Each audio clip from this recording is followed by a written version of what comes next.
কেউ কেউ কৃত্রিম উপায়ে ক্ষমা চায়, আস্তাগফিরুল্লাহ আস্তাগফিরুল্লাহ আস্তাগফিরুল্লাহ।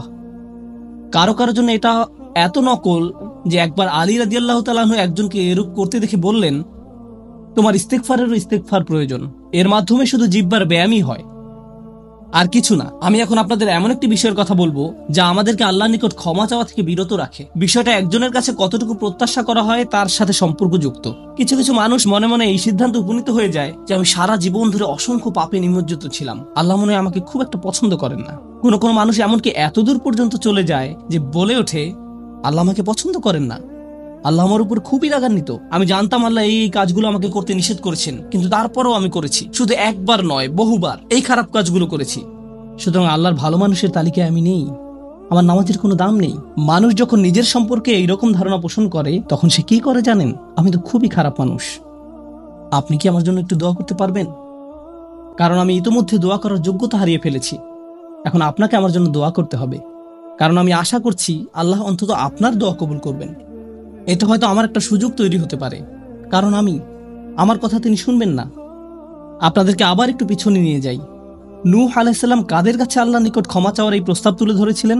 নূহ আলাইহিসসালাম কি এমন মানুষদের নিকট এই প্রস্তাব তুলে ধরেছিলেন যারা সারা রাত মসজিদে কাটাতো, যারা প্রতি বছর হজ পালন করতে যেত, রোজা রাখতো এবং অন্যান্য সৎ কাজ করত? না, নূহ আলাইহিসসালাম ক্ষমা পাওয়ার এই প্রস্তাব তুলে ধরেন ইতিহাসের অন্যতম একটি বিদ্রোহী সম্প্রদায়ের প্রতি, যারা প্রজন্মের পর প্রজন্ম ধরে বিদ্রোহী ছিল।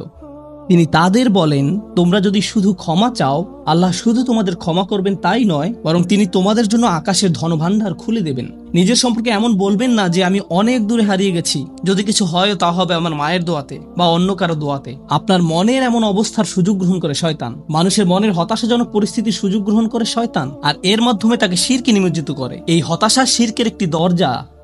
কেন জানেন? তখন মিথ্যা ধর্ম আসে এবং আপনাকে বলে আপনি তো অনেক বড় পাপী, আপনার পক্ষে ক্ষমা পাওয়া সম্ভব নয়। যিশুকে বলুন আপনাকে ক্ষমা করে দিতে। আপনি যিশুর সাথে ভালো সম্পর্ক করুন, তিনি আল্লাহর সাথে আপনার সম্পর্ক ভালো করে দিবেন। আল্লাহ এবং আপনার মাঝখানে যিশু এসে দাঁড়াবে, অথবা তারা অন্য কাউকে মাঝখানে দাঁড় করাবে, বলবে অমুক পীর, তার কবরের কাছে গিয়ে কিছু চকলেট রাখো। তাহলে তিনি আল্লাহকে বলবেন আপনার সমস্যার সমাধান করে দিতে। আপনি এখন আল্লাহর সাথে কথা বলতে পারবেন না, কিন্তু ওই পীর তিনি আল্লাহর প্রিয় বান্দা, তাই আপনি তার মাধ্যমে আল্লাহর কাছে আপনার দরখাস্ত পেশ করুন। এভাবে শিরকের দরজা খুলে যায়। অন্য কথায় আল্লাহর সাথে আমাদের সরাসরি যোগাযোগের মূল বিষয়টি, তাওহীদের মানেই হলো সরাসরি যোগাযোগ। লা ইলাহা ইল্লাল্লাহ একই কথা বলে, আর এই সব কিছুর মূল কথা হলো আপনার যা প্রয়োজন তা সরাসরি আল্লাহর নিকট প্রার্থনা করুন। যে বিষয়টি আমাদের সকল প্রয়োজন পূরণ করবে তা হলো আল্লাহর নিকট ক্ষমা প্রার্থনা করা। এখন এই ক্ষমা চাওয়াটা দুই ভাবে হয়ে থাকে, জিহ্বার মাধ্যমে ক্ষমা চাওয়া এবং অন্তরের মাধ্যমে ক্ষমা চাওয়া। মানুষ সাধারণত নিজের পক্ষে যুক্তি দিয়ে থাকে। আমি যদি কোনো কারণে আপনার সমালোচনা করি, যেমন ধরুন কাউকে বললাম, এই যে আমি আপনাকে অমুক অমুক কথা বলতে শুনেছি, সে তাৎক্ষণিক হয়তো বলে উঠবে, এক্সকিউজ মি, আমি এমনটা বোঝাতে চাইনি, আপনি তো পুরো ঘটনাটা জানেনই না। আপনি সাথে সাথে নিজের পক্ষে যুক্তি দিতে শুরু করেন, আত্মরক্ষামূলক হয়ে ওঠেন। বালিল ইনসানু আলা নাফসিহি বাসীরা ওয়ালাউ আলকা মাআযিরা। মানুষ নিজের সম্পর্কে সুধারণা পোষণ করে, তারা প্রচুর অজুহাত দেখায়। আপনি যদি আসলেই আল্লাহর ক্ষমা চান, আপনাকে নিরিবিলি একটা সময় খুঁজে পেতে হবে। যদি আরবিতে দোয়া করতে না পারেন, কোনো সমস্যা নেই, আপনি শুধু পাঞ্জাবি, বাংলা, বাহাসা বা উর্দু জানেন, কোনো ব্যাপার না। আপনি আপনার নিজস্ব ভাষাতে আল্লাহর সাথে কথা বলুন, আন্তরিকতার সাথে আপনার অপরাধগুলো স্বীকার করুন, কোনো অজুহাত দেখাবেন না। এরকমটা করতে পারা আসলেই কঠিন, কারণ আয়নার সামনে দাঁড়িয়েও আমরা নিজের সাথে মিথ্যে কথা বলি, নিজেকে এভাবে প্রবোধ দেই, আমি আসলে অত খারাপ না, আমি যা যা করেছি তার কারণ আছে। যখন আপনি আল্লাহর সামনে দাঁড়াবেন, নিজের কাজের বৈধতা দেওয়ার কথা ভুলে যান। আল্লাহ জানেন আপনি কি অবস্থার মধ্যে দিয়ে যাচ্ছেন, তিনি জানেন এটা কঠিন সময় ছিল, তিনি জানেন অমুক অমুক বিষয় আপনাকে সম্পূর্ণ গ্রাস করে ফেলেছিল। ইয়া রব, আমি অনেক চাপের মধ্যে ছিলাম তাই মদ খেয়েছি। তিনি আপনার সবগুলো অজুহাত সম্পর্কে আপনার চেয়ে ভালোভাবে জানেন। আপনাকে অকপটে তার নিকট আসতে হবে, ফিল্টার ছাড়া, কোনো দ্বিধাদ্বন্দ্ব ছাড়া, নির্দ্বিধায়, কোনো রকমের বিব্রত বোধ করা ছাড়া। অনেক সময় আমরা নিজেদের পাপ স্বীকার করতে বিব্রত বোধ করি, একরাশ লজ্জা এসে আমাদের জড়িয়ে ধরে। কিন্তু যতক্ষণ না আপনি আল্লাহর নিকট অকপটে সকল পাপ স্বীকার করে নিচ্ছেন, আর এভাবে যখন নিজের উপর যে অন্যায়গুলো এতদিন ধরে করে এসছেন তা আপনি মুখ দিয়ে উচ্চারণ করতে শুরু করবেন, আমার বিশ্বাস করতে কষ্ট হয় যে সে সময় আপনার চোখ দিয়ে কোনো অশ্রু নির্গত হবে না। একজন মানুষের পক্ষে এটা অসম্ভব যে সে আল্লাহর সামনে এভাবে নিজেকে খোলাখুলি উপস্থাপন করবে আর তার চোখ দিয়ে কোনো অশ্রু বের হবে না, কারণ এটা দুর্বলতা প্রকাশের সময়। দুনিয়ার সামনে আমরা সাধারণত নিজেকে শক্তিশালী, আত্মবিশ্বাসী এবং দিব্যি সুস্থ হিসাবে উপস্থাপন করি। সবাই আমাদের দেখে মনে করে সবকিছু ঠিক আছে, কিন্তু ভেতরে ভেতরে যে আমি বহু সমস্যায় জর্জরিত তা একমাত্র আল্লাহ জানেন। আপনাকে সকল জড়তা কেটে তার নিকট সম্পূর্ণ খোলাখুলিভাবে নিজেকে উপস্থাপন করতে হবে, আর কেবল তখনই আপনি আল্লাহর নিকট ক্ষমা চাওয়ার অবস্থানে যেতে পারবেন। তারপর সিজদায় গিয়ে কাঁদতে থাকুন। তখন এটা শুধুমাত্র আস্তাগফিরুল্লাহ আস্তাগফিরুল্লাহ বলার মতো হবে না, এটা হয়ে উঠবে আল্লাহর সাথে একটি সত্যিকারের কথোপকথন, আল্লাহর নিকট সত্যিকার অর্থে পাপ স্বীকার। এটা খুবই শক্তিশালী একটা অনুশীলন, চেষ্টা করে দেখুন। আপনাকে একটা নিরিবিলি সময় খুঁজে পেতে হবে। নিশ্চিত করুন যে কেউ আপনার কথা শুনছে না। আপনার স্ত্রী বিছানায় শুয়ে আছে, এমত অবস্থায় মাঝরাতে ঘুম থেকে উঠে এভাবে দোয়া করতে পারবেন না, ইয়া আল্লাহ আমাকে ক্ষমা করে দিন, কারণ আপনার স্ত্রী তো আপনার দোয়া শুনতে পাচ্ছে। এভাবে করাটা নিষিদ্ধ নয়, কিন্তু একা একা দোয়া করা আপনার জন্য ভালো হবে। মোট কথা, নির্জন কোনো জায়গা খুঁজে বের করুন যেখানে আপনি একান্তে আল্লাহর সাথে কথা বলতে পারবেন। যদি আপনি এক গাদা আরবি দোয়া মুখস্থ করেন যার অর্থও আপনি জানেন না, আর বিড়বিড় করে সেগুলো উচ্চারণ করতে থাকেন, সে দোয়াগুলো অবশ্যই উত্তম এবং শক্তিশালী, কিন্তু আপনার অন্তরের সাথে যদি সেগুলোর কোনো যোগাযোগ না থাকে, শুধু জিহ্বা দিয়ে উচ্চারণ করছেন, তাহলে আপনি আসলে ক্ষমা প্রার্থনা করছেন না। আল্লাহ আপনাকে এই জিকিরের পুরস্কার দান করুন, কিন্তু এর নাম আসলে ইস্তেগফার বা ক্ষমা প্রার্থনা নয়। ইস্তেগফার অন্য কিছু। যখন আপনার চক্ষু খুলে অশ্রু নির্গত হতে শুরু করে, তখন আকাশের দরজা খুলে যায়, তখনই সেটা খুলবে। এই দুইটার মাঝে একটা কানেকশন আছে। সর্বশেষ যে বিষয়টি আমি আপনাদের সাথে শেয়ার করতে চাই তা হলো আল্লাহর উপর আশা ধরে রাখা। অনেকের জন্য এই বিষয়টা মেনে নেওয়া বেশ কঠিন যে আল্লাহ তার কথা শুনবেন, আমার দোয়া তার নিকট গুরুত্বহীন, আমি দোয়া করার কোনো অর্থ দেখি না। আপনাদের একটা কথা বলে রাখি, আল্লাহর নিকট থেকে আপনি সর্বশ্রেষ্ঠ যে উপহারটি পাবেন তা কি জানেন? ক্ষমা। এটাই সর্বশ্রেষ্ঠ উপহার। আপনি এটার মূল্য উপলব্ধি করুন আর নাই করুন, আর যা কিছু আল্লাহ আপনাকে দিবেন বলেছেন এর সবই অতিরিক্ত। আপনাদেরকে একটা উদাহরণ দিই। আমার অনেকগুলো সন্তান আছে। ধরুন আমার এক সন্তানের উপর আমি খুবই অসন্তুষ্ট। সে কোনো একটা অন্যায় করেছে, আমি খুবই রাগান্বিত হয়ে আছি, আমার বিশ্বাস করতে কষ্ট হয় যে তুমি এটা করেছো। এভাবে আমি তাকে কিছুটা বকাঝকা করলাম, তোমার এটা বলা উচিত হয়নি, তোমার এটা করা উচিত হয়নি। তার পরের দিন অন্য এক সময় আমার জন্য তার কিছু একটা করার কথা, যেমন আমার জন্য একটা কার্ড বানানোর কথা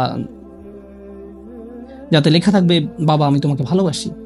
সে জিনিসটা আঁকলো, কিন্তু তারপর কি মনে করে কাগজটা টুকরা টুকরা করে ময়লার বক্সে ফেলে দিল।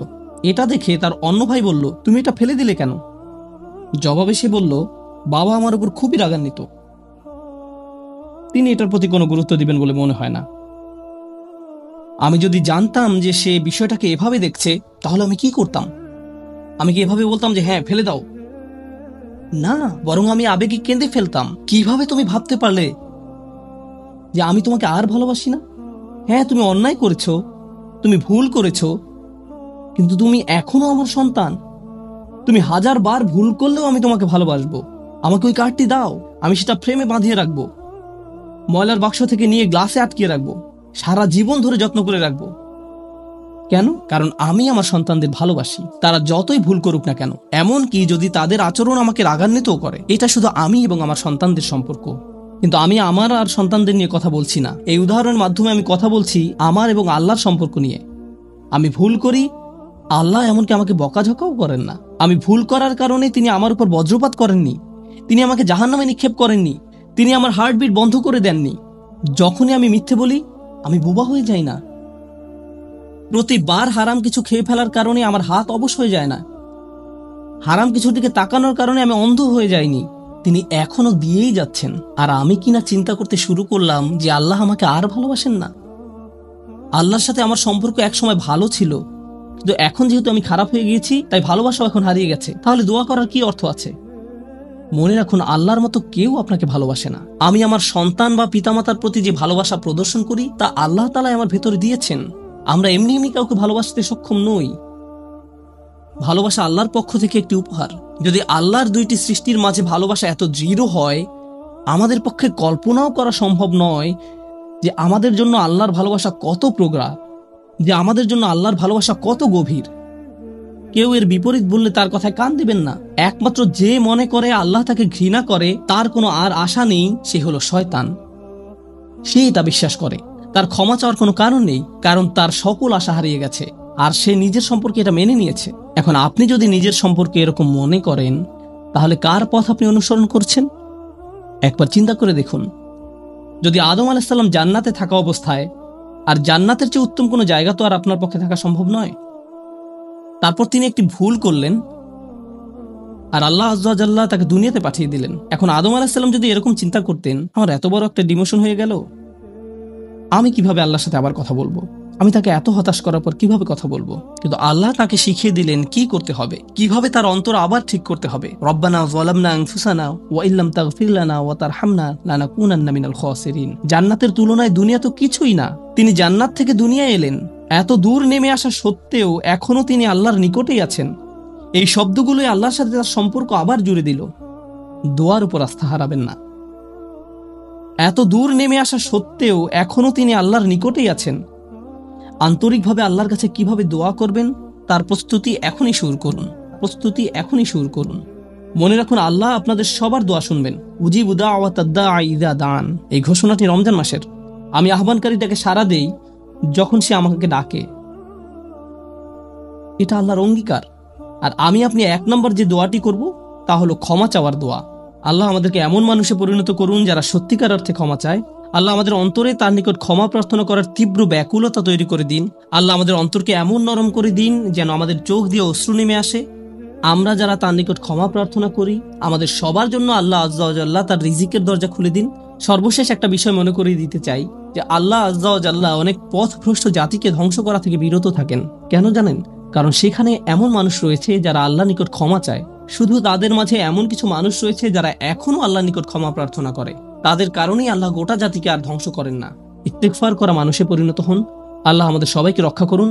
বারাকাল্লাহু লি ওয়া লাকুম। আসসালামু আলাইকুম ওয়া রাহমাতুল্লাহি ওয়া বারাকাতুহু।